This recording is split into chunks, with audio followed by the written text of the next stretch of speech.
começando mais um Ed3, o seu podcast da Liga de Basquete Norte-Americana.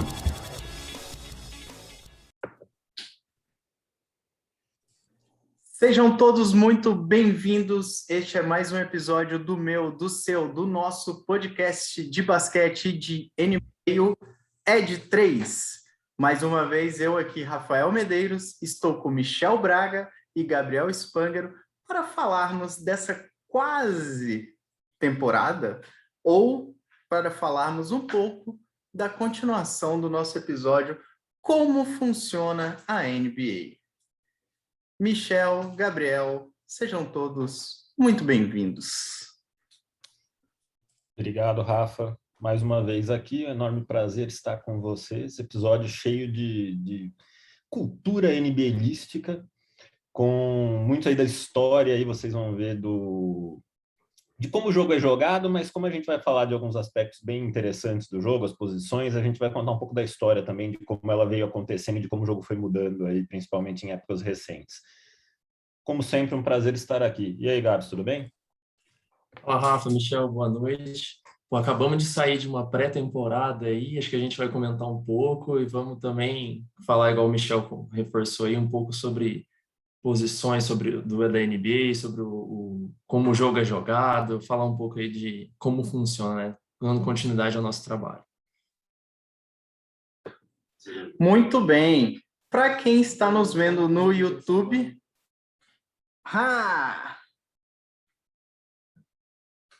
eu não podia. Só porque ganhou uns joguinhos aí na pré-temporada, tá tudo Eu não ligadinho. podia deixar de começar este episódio sem falar do time mais poderoso dessa temporada, o famoso Sacktown ou Sacramento Kings. Eu já anunciei isso desde a Summer League. É outro time esse ano. Mas eu não vou entrar no clubismo aqui, senão vocês vão falar que eu tô igual o nosso querido craque Neto. Mas, Gabi, Michelzinho, queria ouvir de vocês. Bullzeira, campeão 82-0 na temporada regular? Ou o torcedor do Bulls não pode sonhar com isso? Acho que a temporada regular vai ser absurdamente diferente do que a última, né, cara? Só com 6-0 da pré-temporada e o Caruso honrando o seu nome de Caro Show, cara. Sensacional. Vai dar muito trabalho, muito mesmo. Também acho que vai dar muito trabalho. A gente falou deles, né, durante a off-season, que a gente achava que era um time que estava se reforçando bem. A pré-temporada parece estar dando sinais que está se reforçou ainda melhor do que a gente esperava, né? Parece que vai funcionar ainda melhor do que o esperado. Sinceramente, não sei se eu cravo o Bulls como um dos favoritos para a temporada. Eu acho que eu sou um pouquinho ainda mais contido, ainda vejo alguns outros times um pouco à frente. Mas acho que vai dar, sim, muito trabalho, muito trabalho. Boa! E não poderia deixar de encerrar esse nosso bloco rápido pré-temporadesco com a pergunta: acabou a competição? Giannis Antetokounmpo arremessando de 3 e matando bola. A NBA já era? O reinado de LeBron James acabou? Ou é muito cedo para falar? Olha, eu acho que é um pouquinho cedo, né? De novo, pré-temporada é uma coisa, temporada é outra, playoff é outra ainda, né? Então acho que tem muita água para passar por debaixo dessa ponte. Mas uma coisa é fato, né? Ele já era espetacular. Com isso, se de fato ele conseguir trazer essas novas ferramentas para o jogo dele, vai ficar muito difícil de bater de frente com o Bucks e com ele. Mas, enfim. Mas acho que ainda temos que ver mais para dizer. Eu não acho que um cara que não conseguia acertar lance livre ano passado, de repente, vai virar um grande chutador de 3 pontos, tá? Tem coisa aí para acontecer, vamos aguardar. Cria a expectativa e fica lá em cima, né? Todo mundo com aquela expectativa no alto, mas o que o Michel comentou, né? Pô, tem muita coisa para acontecer, pré-temporada ainda. Pô, eu ia comentar exatamente o que o Michel comentou. O cara já foi evoluindo nos lances livres. Pô, vai ser um belo de uma evolução começar na longa distância ali, na média e longa distância, né? Vai ser um complemento. Agora vamos ver quando tiver toda aquela pressão de uma final de playoffs lá, como que vai ser a performance, né? Mas é um belo complemento pro jogo dele. Eu acho que vocês estão muito comedidos, cara. O Sacramento tá me deixando sonhar e eu não tô nem um pouco comedido, velho. Fala aí, mano, Mix. Posso ter meu momento craque Neto, então? Óbvio. É para isso que a gente tá aqui. É para isso que a audiência escuta a gente. Esse time do Lakers, a gente avisou que esse negócio era um negócio estranho, que esse negócio não encaixava muito bem. De novo, pode ser que a temporada mostre coisas diferentes, mas esse time vai precisar encontrar onde jogar, e por enquanto não encontrou. Acho que papai LeBron vai ter que ralar o bumbum no chão da quadra se quiser levar esse time não digo para os playoffs, né? Eu acho que, apesar, não quero aqui ir contra você, Rafa, apesar do Sacramento ter ganho do Lakers agora, eu ainda acho que o Lakers é mais forte que o Sacramento para temporada regular, né? Não quero aqui, não querendo tirar aqui sua animação. Mas eu acho que esse time do Lakers vai suar para ser um competidor a título de conferência e a título de NBA. Vamos aguardar, mas não aposto contra LeBron James, mas como aqui eu não sou conhecido por ser bom de aposta, aposto sim contra o LeBron James e acho que o Lakers vai fazer uma temporada decepcionante porque era esperado. Para quem tá escutando a gente apenas no podcast, Rafael Medeiros está aqui apontando várias e várias vezes para o fundo de Sacramento Kings aqui, clubismo na veia, né? Mais do que isso, eu estou apontando para o calouro do ano, Davion Mitchell, que destruiu o LeBron na partida de quinta-feira. Mais de 20 pontos, né? Isso que ele fez, se eu não me engano. Não só isso, né? Um monstro defensivo. Um desconto tem que ser dado, né? Não dá para esperar que um time de vovôs arrebente na pré-temporada, né?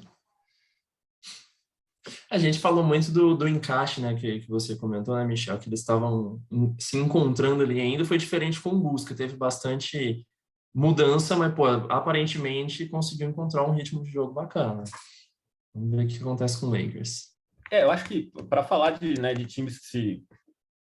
O Lakers mexeu bastante, né, no time, mas para falar de outros times que se mexeram bastante também na pré-temporada, mas que eu acho que a gente não é nem questão de falar de nomes mais impactantes, né? Os nomes do Lakers foram muito impactantes, mas de ideia de time que parecia fazer mais sentido. Eu gosto mais dos movimentos do Bulls, eu gosto mais dos movimentos do Miami Heat.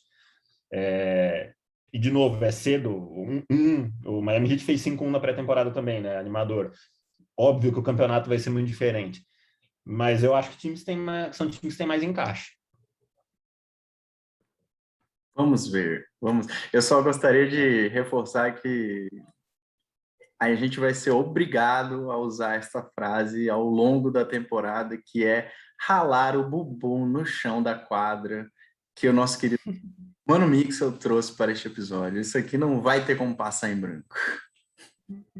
Bom, mas findado este bloco rápido aqui de pré-temporada, Mano Mixel, estamos aqui para quê hoje? Qual seria este programa? Para falar da tática do jogo, né? De como esses 5 jogadores que formam uma equipe de basquete se comportam ali como engrenagens desse mecanismo perfeito que é um time de basquete no ápice do seu esplendor. Então a gente vai falar de cada posição, dos grandes jogadores de cada posição, o papel que exercem, enfim, como essas posições foram evoluindo em algum nível aí ao longo dos últimos anos. Contar um pouquinho aí como funciona o basquete. Mas antes da gente entrar no específico aqui de cada posição, Gabriel Spangaro, como é que funciona um jogo de basquete? Da onde vem a divisão dos times? Quantos jogadores? São 11 igual no futebol? São 6 igual no futsal?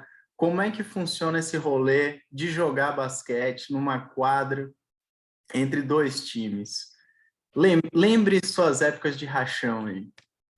Lembro minhas épocas dos meus 12, 13 anos que jogava pelo grande time de Barretos, pela cidade. Nosso time perdia bastante jogos, mas era bem interessante, era bem divertido. Não por sua culpa, que fique claro. Exatamente. Pô, eu era quase o MVP da cidade, mas não deixa a galera da época ouvir isso, mas tudo bem.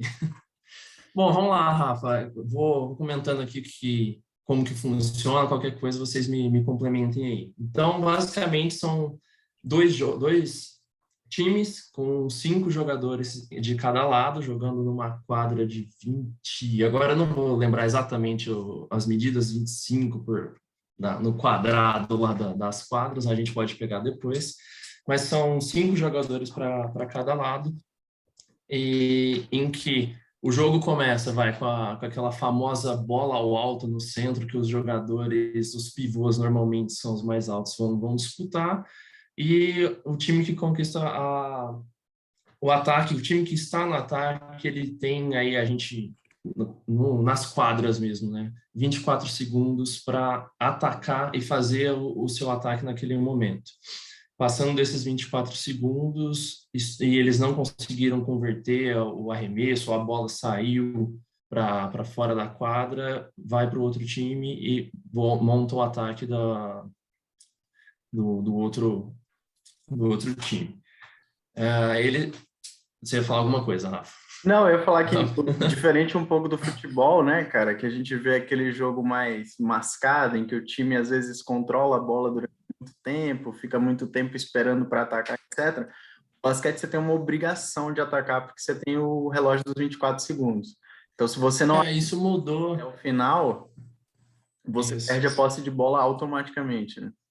Isso mudou, acho que muito, bem no começo, quando você olha a história do basquete, não tinha essa obrigação dos 24 segundos, né? E ficava acontecendo exatamente isso igual ao futebol. O time ficava lá batendo bola por 1 minuto, 2 minutos, até encontrar, na época, o pivô, que era o jogador mais alto, que teoricamente era o cara mais próximo da cesta, que seria mais fácil, entre aspas, aqui, né? Converter os pontos, e não tinha essa obrigação. Eram jogos muito morosos. E aí a NBA fez essa obrigação para dar uma certa agilidade aí no jogo. E, com certeza fez sentido aí essa regra.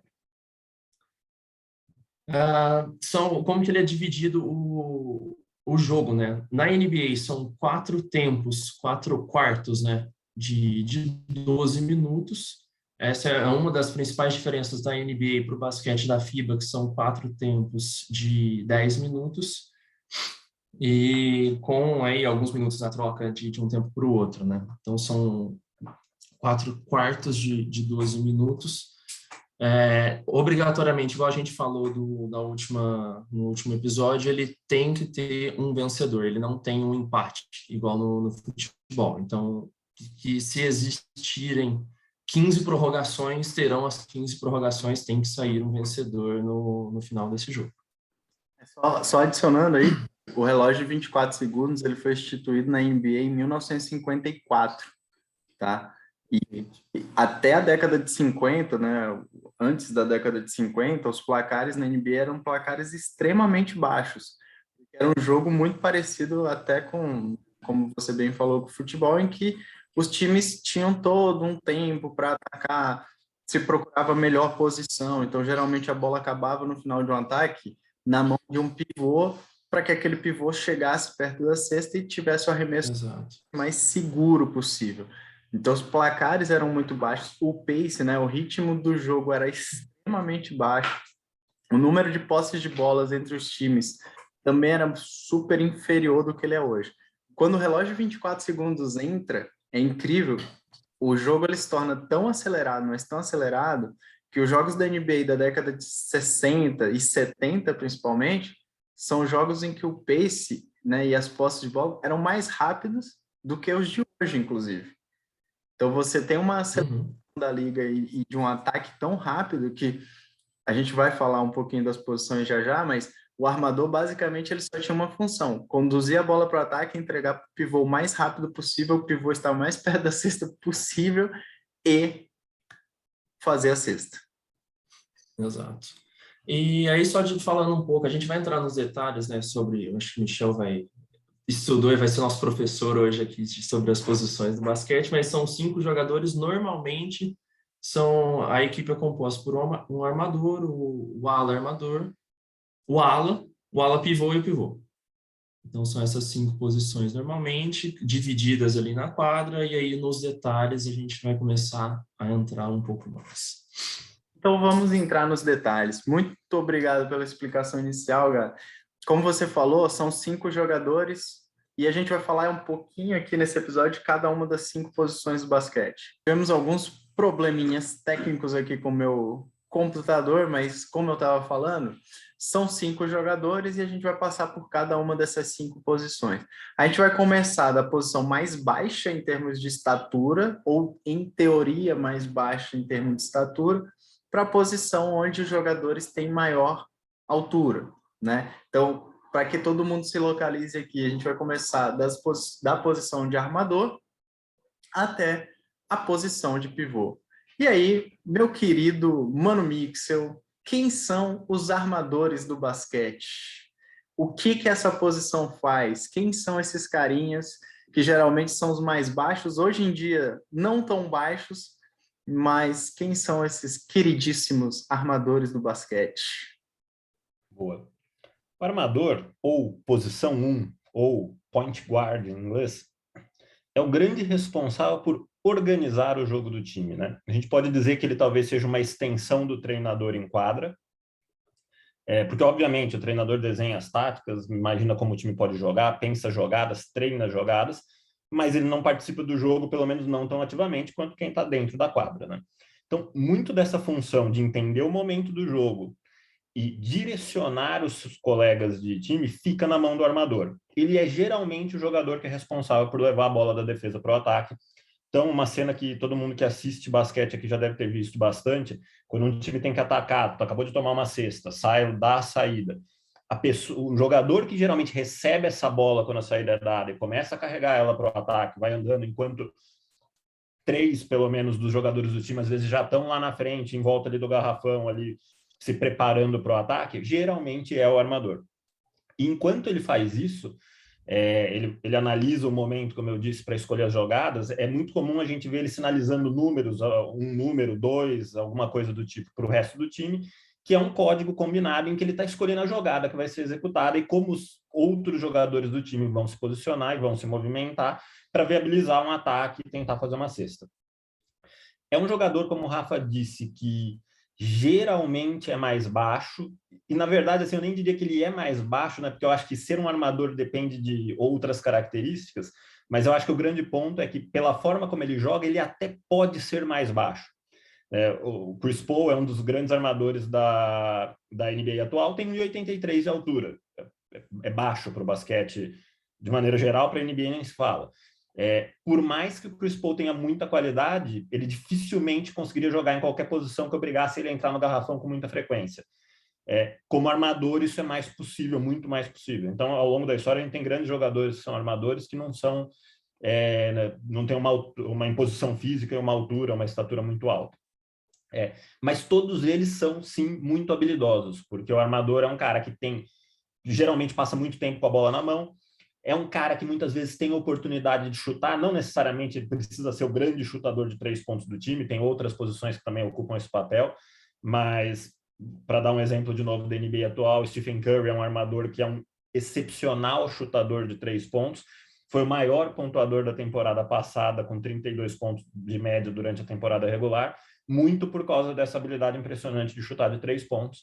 Mas ele é um jogador que vai dar muita assistência, que vai olhar, observar o movimento dos jogadores, encontrar os espaços e passar a bola para esses jogadores, para que eles, talvez em condições mais de maior proximidade do aro ou alguma coisa desse tipo, consigam pontuar.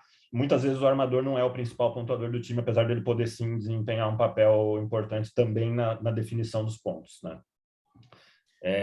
E aí, para falar, acho que sinto que Rafael Medeiros quer se pronunciar. Não, Medeiros achei que você tinha terminado. Na tática do basquete, então tenho certeza que ele tem algo para complementar. Não, achei que você tinha terminado. Achei que você tinha terminado sobre os armadores. Eu tinha mais uma coisa para falar sobre armadores, mas que caso você tenha um comentário, ela cabe melhor no final. Eu ia dar alguns exemplos de grandes jogadores da história e do basquete atual. Então vou falar um pouquinho quem encaixa melhor dos seus destaques da história. Acho que a posição de armador, ela começa dentro da NBA como sendo isso que você falou. Era tão simples quanto levar a bola do ataque e entregar para o jogador mais bem posicionado para fazer a cesta. E a grande, entre aspas, disrupção que acontece na posição de armador é quando a NBA, né, e os jogadores da NBA começam a fazer o jump shot, ou seja, arremessar pulando e conseguem começar a arremessar de longa distância, o que não é comum na liga. Isso desenvolve não só a posição de armador, mas também vai desenvolver a posição de ala pra caramba. E aí explode, obviamente, depois, ao longo da NBA, né? Principalmente quando entra a bola de 3 na NBA, que, para quem não sabe, a bola de 3 ela é uma regra que veio da ABA para dentro da NBA. Quando entra a bola de 3, aí sim, essa posição de armador e principalmente a posição de ala começam a utilizar da bola de 3 e da capacidade de arremessar para pontuar mais e para ter um arremesso que seja mais valorizado dentro da liga. Você falou do Stephen Curry, mas a gente tem o Trae Young, né, também, que é um cara que arremessa de todo lugar. A gente tem Damian Lillard, que também é um outro animal arremessando de longa distância, né? E para mim, aí, meu Mix, eu acho que você vai falar bastante disso nos destaques, mas o grande tem dois grandes disruptores nessa posição para mim. O primeiro é o Magic Johnson, que torna essa posição extremamente diferente, com toda a sua capacidade de jogar em diferentes posições, armar o jogo, arremessar, infiltrar e etc. E depois o próprio Steve Nash. Acho que o Steve Nash abre caminho, principalmente para esses jovens jogadores que a gente enxerga hoje.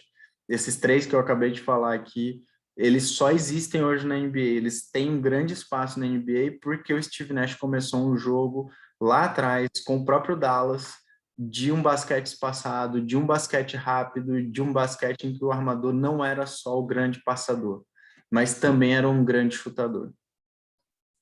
Perfeito. E acho que você trouxe um ponto, né, que era uma das coisas que um dos destaques, né, você falou do Magic Johnson, né, que eu acho que ele exemplifica também uma mudança do basquete moderno. Apesar das posições continuarem existindo, ao longo dos últimos anos, décadas, o jogo vem mudando e vão surgindo cada vez mais jogadores que transitam entre as posições, dependendo da situação, e que às vezes dentro do próprio jogo conseguem desempenhar papéis que não são classicamente atribuídos à sua função, né? O Magic Johnson é um grande exemplo disso, e aí um ponto, uma curiosidade, né? Adoro curiosidadezinhas e coisas inesperadas que acontecem, né?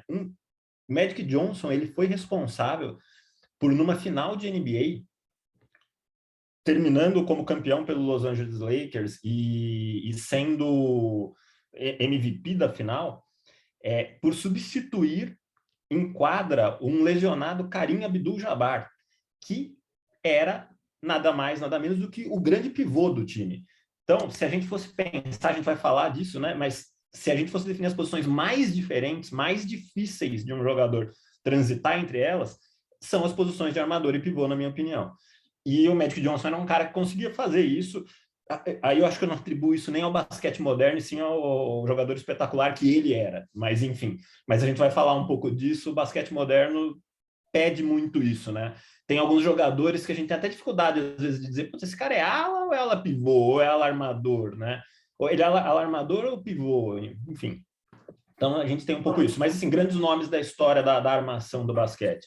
Pus aqui alguns para citar, que talvez alguns de vocês conheçam, mas Magic Johnson, Steve Nash, com certeza.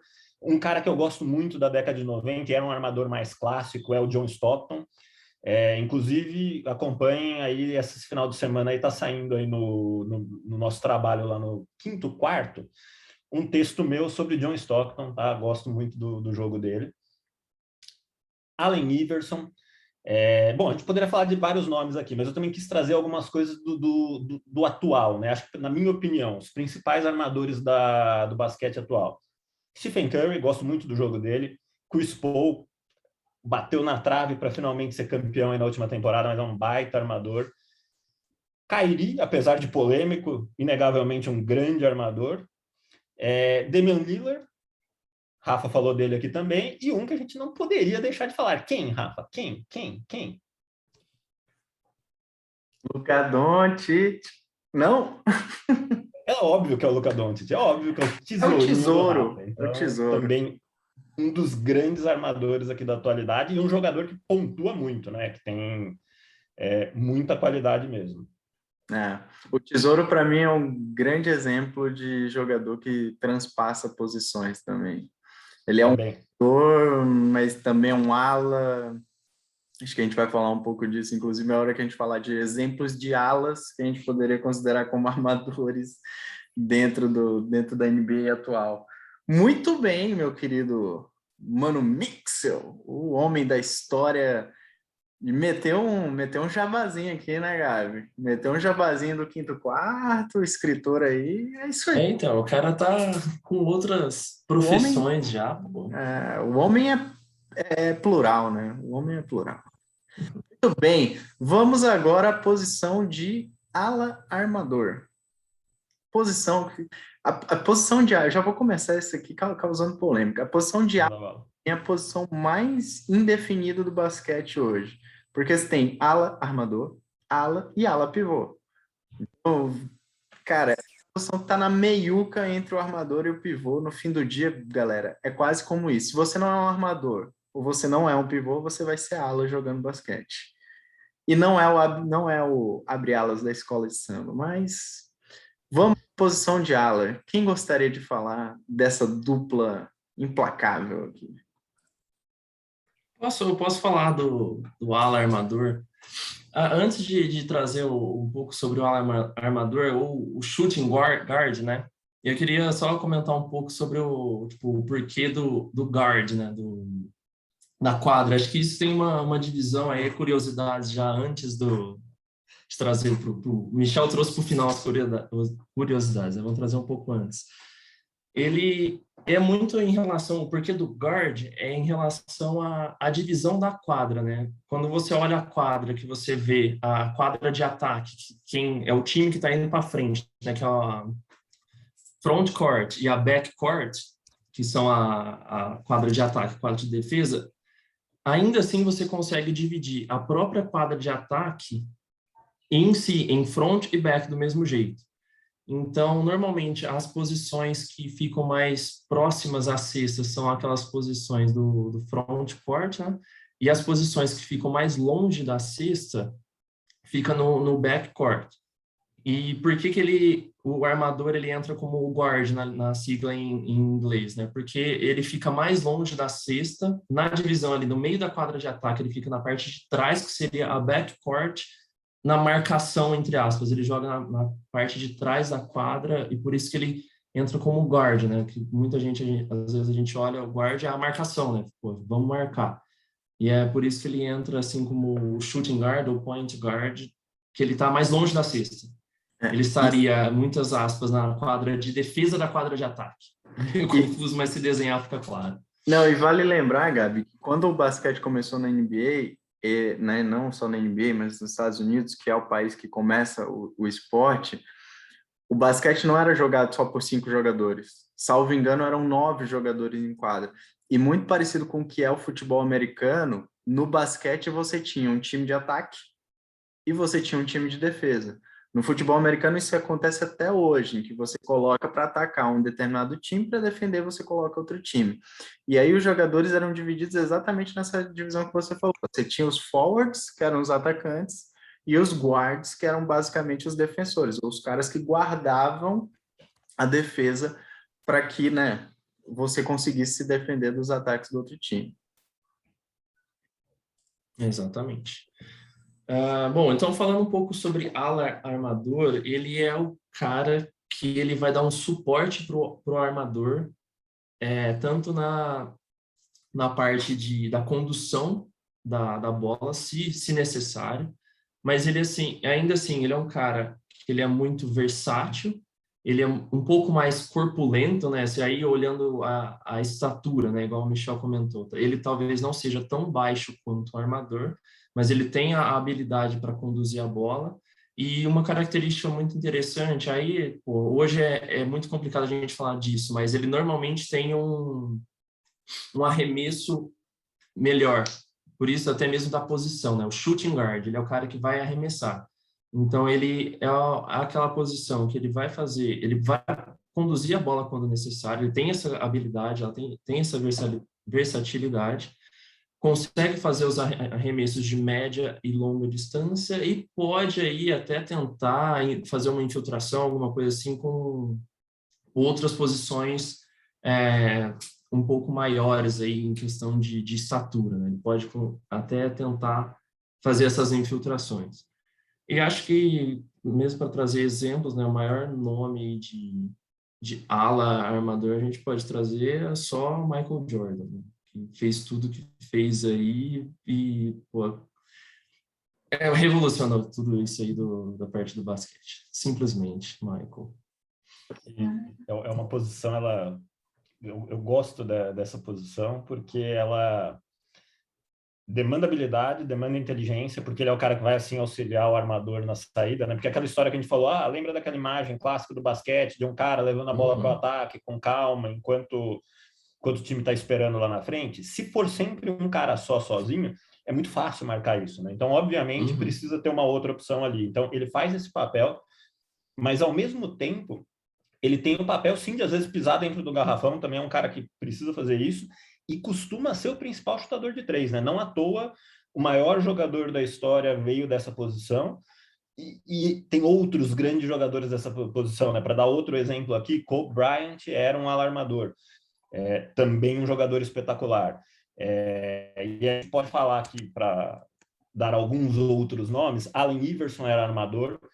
No jogo atual, James Harden, que saudades de James Harden no meu Houston da massa, mas enfim, James Harden é um grande alarmador. A gente pode falar de Devin Booker, que acabou de jogar aí a final com o Suns, inclusive sendo, na minha opinião, o principal jogador do Suns. É um cara muito promissor, né? Muita gente fala que ele é o novo Kobe, acho que tem que comer arroz e feijão ainda, mas enfim, é um cara muito bom.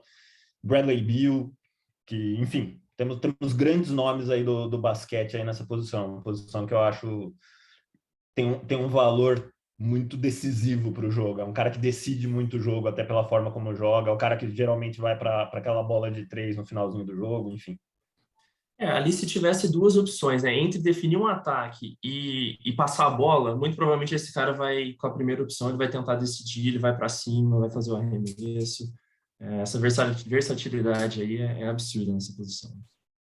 Posição bem versátil, acho que a gente falou bem, falou vários nomes, e assim como a posição de armador, também foi uma posição que se transformou quando a gente teve a entrada, né? Quando os jogadores da NBA começaram a utilizar do jump shot, e aí toda essa evolução, principalmente hoje, como a gente vê, e a posição de shooting guard, desculpa, mesmo antes dos armadores começarem a arremessar de três, a gente tinha grandes arremessadores já nos anos 2000, já na década de 90, nessa posição, né? Então, a gente falou de Michael Jordan, mas o próprio companheiro dele, Scott Pippen, é um excelente alarmador, foi, cara, espetacular também, no tempo que jogou pelo Bulls, e eu não poderia deixar de falar de Stojakovic, grande alarmador do Sacramento Kings, excelente arremessador de três.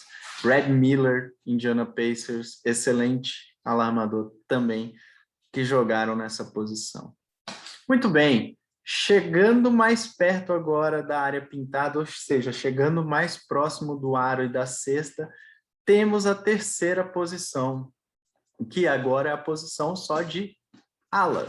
Então falamos de armador, ala armador, vamos para a posição do ala, daquele que joga de lado, aquele que joga para infiltrar, para atacar, para cavucar o espaço dentro da cesta e ir para dentro.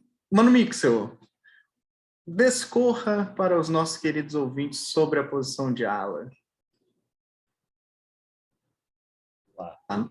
Ala, como vocês falaram, quando a gente chega nessa meiuca, tem uma grande confusão ali, né? Porque meio que todo mundo faz um pouquinho de tudo, né? Então, se você não é armador, se você não é pivô, você é ala de algum jeito. E eu diria que essa baguncinha, essa confusão, ela é ainda maior quando você é de fato ala mesmo, nem ala pivô, nem ala armador. Porque se eu fosse definir esse cara aqui, ele é o cara que, teoricamente, ele tem que saber fazer tudo. Porque em algum momento ele vai dar 5 passes para outros jogadores, ele vai ter oportunidade para chutar de 3, ele vai pisar bastante no garrafão, ele vai infiltrar principalmente, talvez não seja um jogador ali que vai brigar tanto por espaço dentro do garrafão, mas vai infiltrar muito. E essa movimentação dele, acho que ele é um jogador de muita movimentação, né? Ele tem papéis importantes tanto na defesa quanto no ataque. Ele é tanto um jogador que ele cria oportunidades, para outros jogadores, como ele é playmaker também, né? O cara que cria a própria oportunidade. Como também ele é o cara que aproveita as oportunidades que outros jogadores criaram, né? Então a gente vai falar, por exemplo, o ala pivô, o pivô, né? Uma das funções que eles têm, além de obviamente pontuar, de proteger o garrafão e tudo mais, é abrir espaço para outros jogadores. E o maior candidato a aproveitar este espaço, o ala pivô é um candidato, obviamente, mas é o ala, um dos maiores candidatos a aproveitar esse espaço. E a gente tem aqui jogadores que Aqui é uma posição que dá para citar um nome só, que ele representa muito bem o jogo atual e ele ainda é ao mesmo tempo um dos maiores da história, que é o nosso querido King James, LeBron James. Ele é um alarmador e aí a gente pode ver o que LeBron James não faz bom. Ele talvez não é um espetacular marcador, mas LeBron James chuta de 3, LeBron James pisa no garrafão, LeBron James dá assistência. Tudo bem que ele gosta de ficar bastante com a bola, mas ainda assim ele sabe dar assistência, ele abre espaço para outros jogadores, ele ocupa espaço de outros jogadores, e é muito esse o papel do ala, na minha opinião. Né? Ele é um jogador que, para mim, é a posição mais difícil de definir claramente o que este cara faz. Ele faz tudo. Né? E aí, não sei, aí, Rafa, como você elucidaria isso? Quem é o ala? Quem é o ala? O que o ala faz? Onde vive? Eu concordo com você, é o cara que tem que fazer tudo, mas para mim é o jogador que geralmente é o jogador mais incisivo do time. O ala é aquele cara que você vai dar a bola na mão e esperar que ele crie a própria jogada, que ele desfiltre, desculpe, ou que ele abra espaço, como você bem falou, principalmente no basquete atual, para que os companheiros estejam em melhor posição, né? A famosa jogada que hoje a gente tem dentro do basquete, que é você bater para dentro e soltar a bola para fora para encontrar um companheiro mais bem posicionado para arremessar, é geralmente, né, dever do ala fazer essa jogada. Então, para mim, esse cara é o cara, em teoria, mais perigoso do perímetro, onde todo mundo espera que ele crie uma jogada e entre para o garrafão para, né, para enterrar, para duncar, para fazer uma bandeja, para fazer uma jogada de infiltração como um todo. Então, para mim é isso, óbvio. A gente tem hoje uma diversidade tão grande de alas e de caras tão bons, né, assim, que conseguem ser alas e ao mesmo tempo grandes ball handlers, né, grandes condutores da bola, que fica difícil diferenciar, né, muito difícil. Acho que você falou do LeBron, mas cara, Ben Simmons é um ala, cara. Ben Simmons é um ala. E é um baita defensor, é um baita criador de jogadas, é um cara que dá muita assistência, que conduz a bola para o ataque, que deixa os companheiros mais bem posicionados. Então, tudo isso... Kevin Durant jogou a maior parte da primeira metade da carreira dele como ala. Hoje ele está ali mais como ala pivô, mas eu acho até comum a gente ver esses jogadores, de novo, fica meio difícil de começar a definir aqui onde eles jogam, porque como é um cara que é bem completo, ele pode ser um ala pivô, dependendo da força física dele, do biotipo da estatura. dele. Como ele pode ir recuando para ser o alarmador ou até o armador da equipe, porque geralmente são jogadores que têm qualidade tanto técnica quanto qualidade de leitura de jogo, né? Cara, é uma posição muito interessante. A gente falou do Lakers aqui, a provável escalação titular do Lakers é o LeBron jogando de ala pivô esse ano, com Anthony Davis jogando de pivô. Então, é muito versátil. E o pior, né, galera? Para quem não conhece tanto da NBA, ao contrário do que era desde que o basquete começou, que a gente tinha as posições muito bem definidinhas, etc., hoje a gente não tem tanto essa definição tão clara. Por quê? Porque o jogo não é jogado mais tão dentro do garrafão. O basquete é passado e as jogadas, né, você cria espaço dentro do garrafão, atraindo a defesa para fora do garrafão, geralmente. Isso requer que o teu time, requer que os jogadores sejam mais flexíveis, sejam mais ágeis. Então a gente viu o Lakers, por exemplo, sendo campeão há 2 temporadas atrás, praticamente jogando no small ball. Praticamente jogando sem pivô.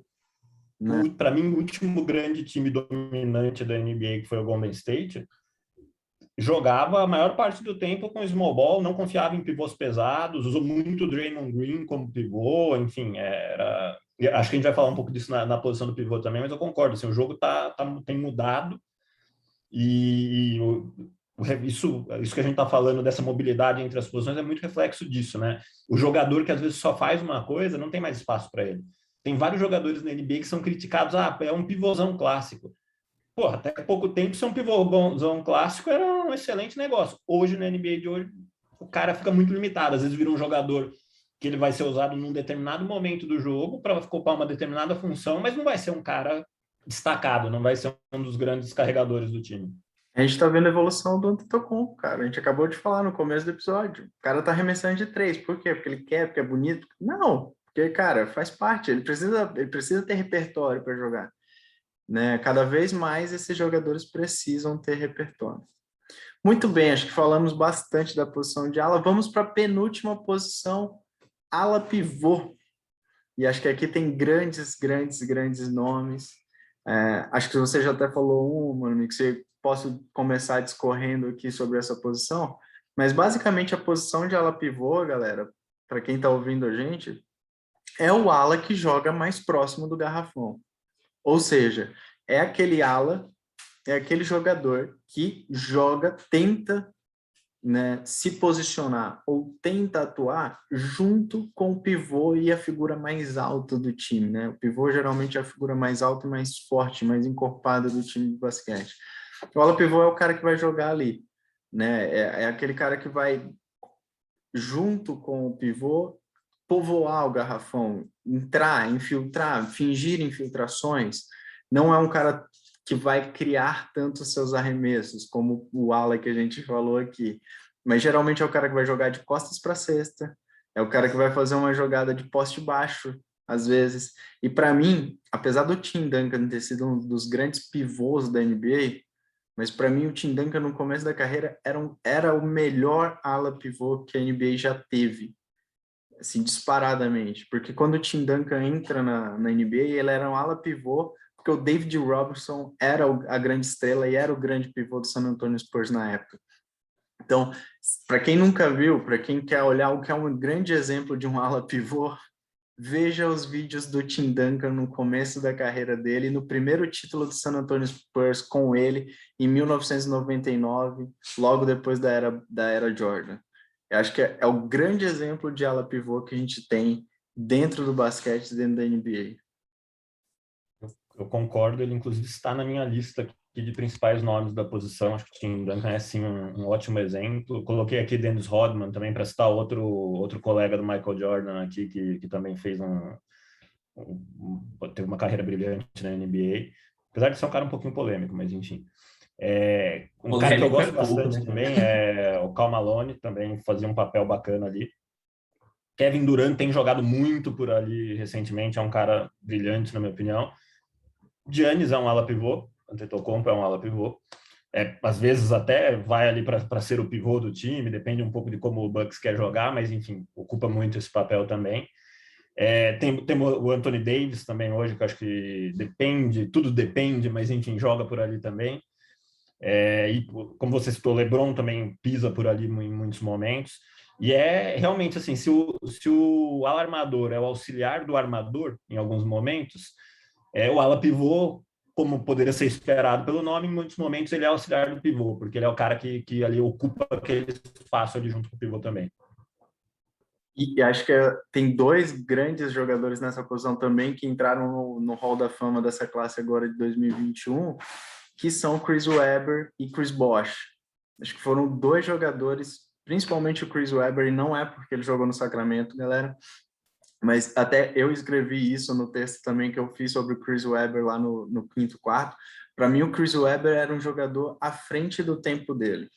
Para mim, o Chris Webber, se jogasse na NBA de hoje, ele seria um dos jogadores mais valiosos que a NBA teria, né? Tudo que a gente enxerga do Anthony Davis, do Karl-Anthony Towns, por exemplo, que também é um ala pivô, e do próprio Antetokounmpo, o Chris Webber fazia lá nos anos 2000 e fazia com excelência. Era um ala pivô rápido, ágil, forte, passador, com muito recurso. E acho que uma coisa que a gente tem visto cada vez mais, voltando para o basquete espaçado nessa posição de ala pivô, é a necessidade desses caras arremessarem. Acho que o Anthony Davis, na bolha, ele ganha um jogo da série contra o Nuggets arremessando uma bola de 3 no estouro do cronômetro. Então, cada vez mais essa posição de ala pivô também tem se tornado uma posição arremessadora dentro da liga. Para finalizar nossa história, um pouquinho dessa passagem que a gente fez por cada uma das posições, vamos falar dos gigantões, né? Dos jogadores que dominaram por muito, muito, muito tempo a liga.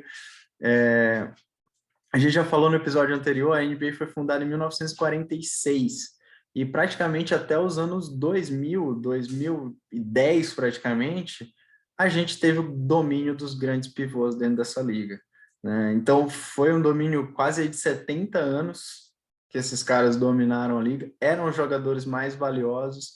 E por que eles eram os jogadores mais valiosos, galera? Queria ouvir vocês dois do pouquinho da história dessa posição. Essa é a posição que, na minha opinião, ela mais mudou recentemente, né? E por que eles eram tão valorizados, assim? Aí vocês também, eu vou dar a minha opinião, né? Arremessar, obviamente, de perto do aro é mais fácil do que arremessar de longe.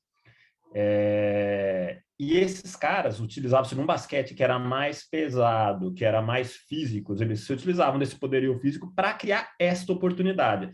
Então, num basquete em que se arremessava menos de 3, e se acertava menos arremesso de 3, porque esse aspecto do jogo foi evoluindo ao longo do tempo, a maneira de ganhar jogos era se aproximar da cesta, era conquistar o garrafão e era conseguir pontuar dali de perto. E eram esses os caras que principalmente possibilitavam isso. E eu acho engraçado, eu gosto mais do jogo hoje, eu acho que essa evolução do jogo foi sadia para o jogo, porque eles eram muitas vezes, claro que temos exemplos de grandes jogadores que faziam a função de pivô, inclusive o Rockets, meu time, ganhou duas NBAs com o Hakeem Olajuwon como pivô, e que eu acho que ele era um cara que ele era também tecnicamente muito bom, não era só grande, ele nem era tão forte fisicamente assim, ele era muito alto, mas era relativamente magro até, mas eu acho que eles foram muito valorizados por muito tempo por uma questão que era muito mais física do que técnica. Então, às vezes, o cara tinha muito tamanho, muita força, nem era tão bom assim de basquete, mas não precisa ser tão bom assim de basquete para botar a bola na cesta dali de pertinho, mas eles conseguiam ser dominantes ainda assim, e por isso eram muito valiosos, né? Então, acho que essa é a minha opinião. E aí, vou deixar vocês falarem disso também, mas como eu disse, eu acho que a posição que mais mudou e que fez muito bem para o basquete. Acho que o jogo de basquete hoje é mais legal por ela ter mudado tanto assim. Acho que lembrando um pouco da minha época de basquete em que eu jogava de pivô, hoje com meus 1,90 m eu seria um pequeno armador perto da NBA, mas vamos lá. Eu acho que muito o que você comentou, né, o Michel, mudou muito e lá atrás era muito sobre essa dominância do garrafão, né? Você ser mais alto, você coloca a bola na cesta de uma forma um pouco mais fácil, entre aspas, né? E o pivô faz isso. Normalmente ele é o cara mais alto, o cara mais pesado, mais forte, que consegue atuar na parte do ataque dessa forma, muito mais próximo da cesta, então na defesa também com uma proteção de aro, pegando rebotes, um cara extremamente crítico ali para pegar rebotes e conseguir fazer o jogo rodar de uma forma como um todo. Um cara que eu acho que talvez no começo ele poderia ter sido muito... não sei se não é subestimado, mas criticado por exemplo, Shaquille O'Neal, que é um pivô absurdamente dominante lá, mas muita gente critica e fala, pô, ele era muito bom porque ele era pesado, o pessoal batia nele, ele não nem se mexia direito, então ele tinha aquela dominância absurda no garrafão, e ele conseguia fazer no auge lá seus mais de 30 pontos por jogo, lá de 99 a 2000, no auge dele. Só que eles esquecem da técnica dele também, principalmente no jogo de pés, que ele era um cara absurdamente excelente, parecia que ele... eu vou usar um termo que eu escutei hoje no podcast na Era do Garrafão, dançava balé no garrafão. Tinha um jogo de pés absurdo e conseguia se posicionar e fazer todas as fintas lá de uma forma diferente. Isso mudou muito para hoje também, que você vê muitos pivôs até tendo arremesso de longa distância, por exemplo, como o Nikola Jokic fazendo arremesso de 3 pontos. Acho que é uma das evoluções muito críticas aí para essa posição, que além de ter essa dominância no garrafão, você tem também, agrega essa longa distância que acaba sendo um diferencial, né? Acho que, pô, é muito fato que você comentou. A dominância era muito forte lá atrás e hoje mudou muito. É até interessante ver. Cara, assim como a gente falou do jump shot, que mudou drasticamente as posições de ala e armador, para mim, a evolução do basquete, a evolução das regras também mudam a posição de pivô. O basquete, quando surgiu, não tinha a regra dos 3 segundos no garrafão.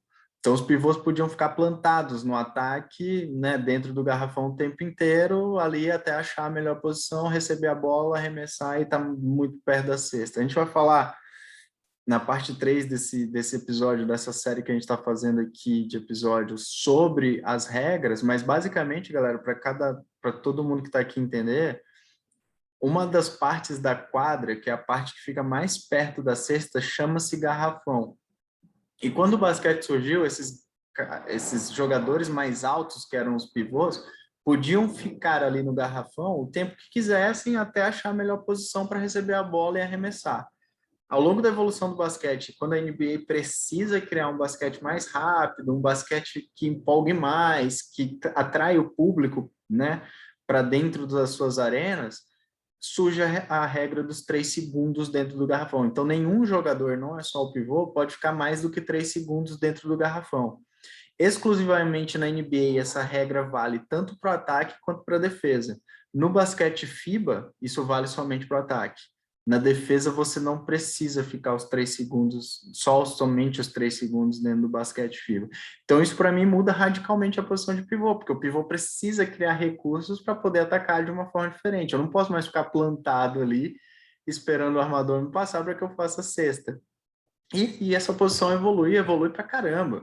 Acho que, cara, o Shaq para mim é o jogador mais dominante da história assim da NBA. É bizarro o que o Shaquille O'Neal fazia e como ele conseguia ser implacavelmente dominante. Ele tem números que são absurdos, absurdos, né? Dentro da NBA, dentro do primeiro three-peat lá do Lakers, quando ele consegue, junto com o Kobe, ser tricampeão. E, cara, ele é um monstro e é monstruoso dentro dessa posição, mas, cara, a gente tem vários e vários exemplos. Acho que Hakeem, Bill Russell, Wilt Chamberlain, que são dois monstros também da história da NBA, da história do basquete. O Jokic agora, cara, o Embiid, né, o Joel Embiid, que joga pelo Sixers, também é um excelente pivô. Então, a gente tem grandes nomes, não só da antiga geração e que, né, ficaram marcados por essa dominância, mas a gente também já tem hoje grandes nomes que criaram recursos para trazer de volta. Acho que o Michel falou muito bem, né? Essa posição perdeu um pouco do valor que ela tinha lá no começo, hoje ela é muito menos valorizada do que ela já foi antes, né? Principalmente na era do Shaq. Porém, hoje esses caras criaram tanto recurso que quem que não quer ter um Nikola Jokic, MVP da temporada passada, no seu time? Quem que não quer ter o Joel Embiid dentro do seu time? Então, são grandes jogadores também que, ao seu modo, criaram recursos para, né, trazer velocidade a essa posição de pivô.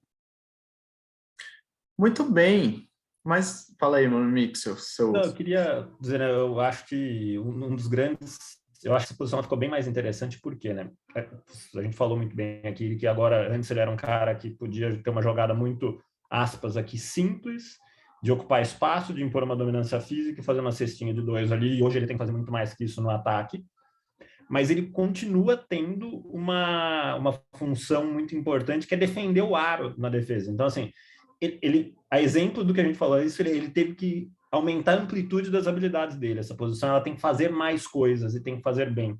Ele continua precisando brigar no garrafão, ele continua precisando ter força física para fazer isso acontecer. O pivô geralmente ainda é o jogador mais forte do time e tudo mais. Só que ele não pode ser só isso, né? Antes, desde que ele fosse muito forte, dava para ser só isso, aspas. Agora não mais. Agora ele tem que ser muito mais criativo até, né? Criar jogadas para outros jogadores e fazer jogadas, tem que ir arremessando de três, enfim. Então eu acho que parte disso é o que faz o basquete ultimamente ser tão empolgante, tão interessante, né? E aí, para dar alguns exemplos, a gente falou do Golden State já, que eu acho que eu usava isso muito bem. O último time do Houston que eu vi jogar com chance de ser campeão, usava muito pouco pivô também, tinha lá o Clint Capela, que é um pivô mediano, vamos dizer assim, mas era até pouco usado. Um outro exemplo mais recente, interessante, de como essa transformação está acontecendo, por necessidade, mas deu certo no contexto dos playoffs. O Los Angeles Clippers do ano passado chegou à final da conferência, depois de perder o Ibaka lesionado, jogando em muitos momentos com 4 alas em campo, ou seja, jogando sem pivô. E eu acho que eu dou esse exemplo para dizer, putz, por que os caras se reinventaram, né? Por que os pivôs estão mudando? Cara, se não fizesse isso, ia acabar a posição. Não ia precisar mais daquele cara. Não tem espaço mais para o basquete de um cara que só faz isso. Se for para um cara que só faz isso, porque o Clippers até tinha outras opções de pivô, mas elas falharam exatamente em fazer alguma coisa além de puramente isso.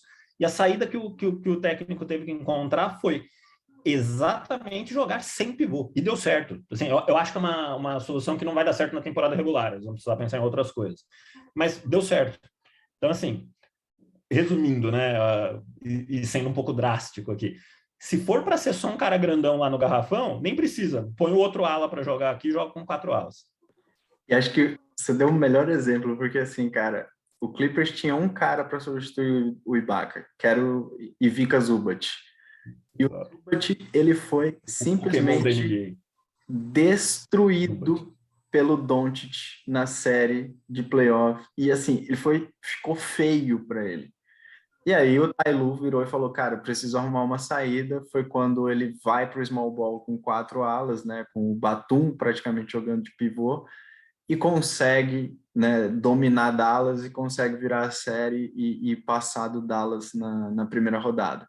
Então, belíssimo exemplo, Monique. Eu acho que traduziu bem por que dessa necessidade, dessa posição ter mudado muito, né? A gente vê claramente quando um cara é muito só isso, né? Só o pivô, ele não consegue mais jogar hoje no basquete de alto nível. Só um detalhe aqui na posição de ala pivô, esqueci de um cara que para mim eu tenho que fazer menção, foi um dos melhores jogadores que eu vi jogar de trabalho de pés e de ala pivô, jogou muito tempo no seu Houston Rockets, Manu Mixel, e é um cara que eu até hoje, até pouco tempo atrás, tinha o maior prazer em assistir ele jogar. Nosso querido Luiz Scola, argentino, era um monstro nessa posição. Verdade. Absurdamente bom. Muito bem, meus amigos. Podemos dizer que ele fez escola? Desculpa. Não, eu acho que ele não fez escola, porque o basquete argentino ainda continua sendo muito bom, mas não tem um substituto para a escola hoje. Meus amigos, considerações finais deste episódio para encerrarmos nessa noite, neste sábado à noite, este episódio. Rafa, eu acho que de considerações finais, só para trazer aqui alguns outros nomes que às vezes a gente pode escutar no basquete de hoje, que, igual a gente comentou muito, muitos jogadores fazem muitas posições, né? E muitas vezes a gente escuta, por exemplo, o combo guard. Pô, o que é o combo guard? Pô, é aquele cara que a posição 1 e a posição 2, ele pode atuar nas duas posições.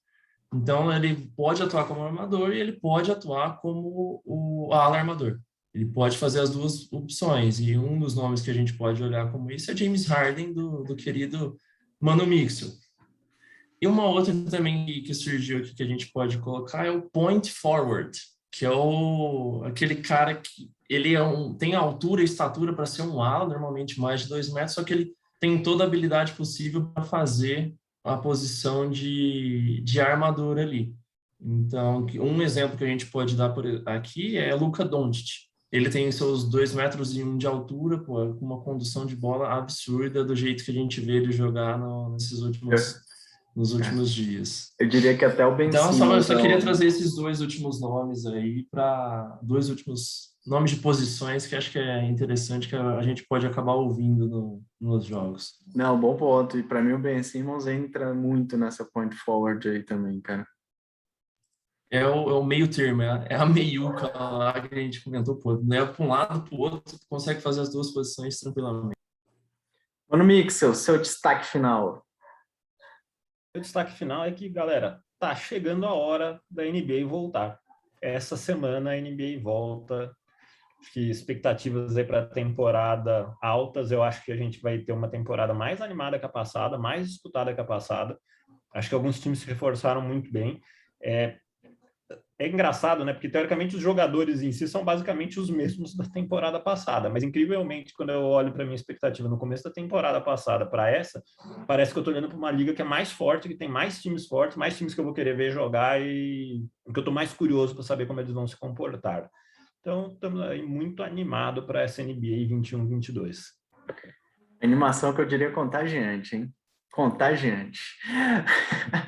Galera, meu destaque final é, além de ouvir o podcast Ed 3 aqui, tanto no seu agregador de podcast ou na sua plataforma de distribuição de áudio preferida ou no YouTube, se você quiser também gostar, leia os textos dessa trinca de amigos aqui, www.quintoquarto.com.br, vai lá na seção da NBA, cada um de nós três aqui tem feito textos, né? Tem feito textos sobre a maior liga de basquete do mundo e somos exclusivos aqui, setoristas, né? Mano Mixel do LA Clippers, Gabriel Spangero do famosíssimo Detroit Pistons e eu do meu queridíssimo Sacramento Kings. Então, durante essa temporada, todos os jogos, todos os pré-jogos, pós-jogos, notícias, análises desses três times principalmente, nós estaremos de olho, acompanhando mais do que tudo e escrevendo bastante ao longo dos próximos praticamente aí 10 meses de temporada regular mais playoffs da NBA. Então, tem muita coisa para rolar, tem muito mais de 3. E é isso. Mais um episódio. Fiquem bem. Um grande abraço para todo mundo. Até a próxima. Valeu, pessoal. Um abraço.